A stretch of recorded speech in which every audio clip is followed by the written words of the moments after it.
Good morning guys. Ito na naman tayo. Ito ang halaman natin na sobrang swerte sa loob ng bahay. Tingnan nyo guys oh. Ang ganda niya oh. Aloe vera.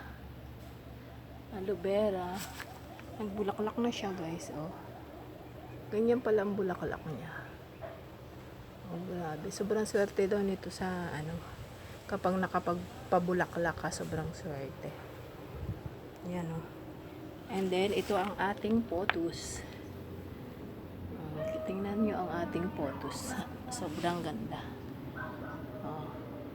At ito ang ating snake plant. Yan. Sobrang ganda yan. Sobrang swerte din yan sa loob ng bahay. Yan. Pwede nyo siyang ilagay sa loob ng bahay.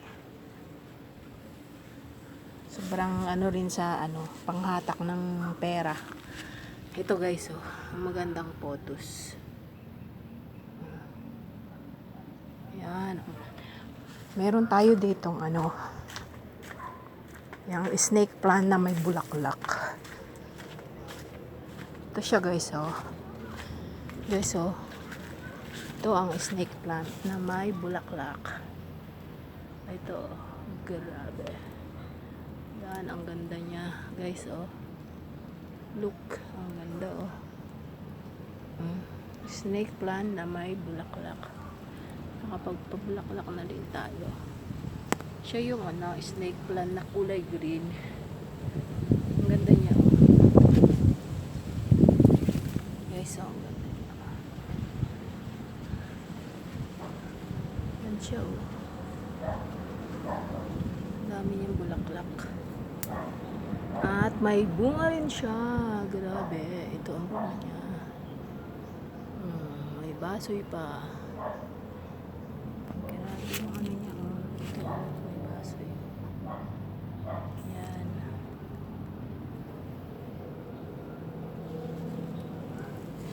At meron din tayo dito ang maganda buntot pusa.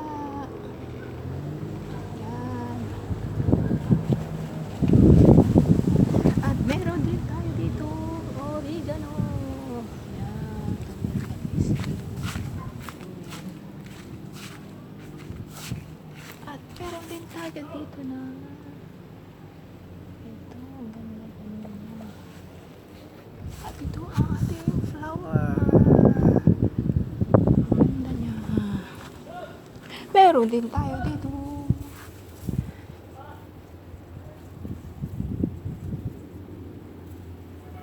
Tanglad. Pampaswerte.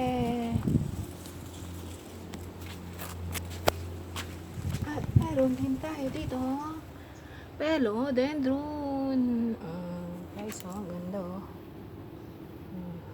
Philodendron. Grabe na siya. Ang ganda-ganda niya.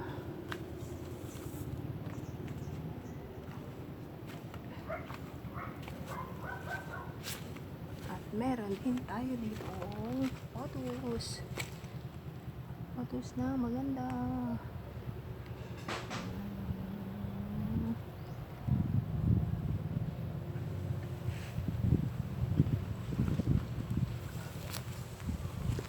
At mayroon din tayo dito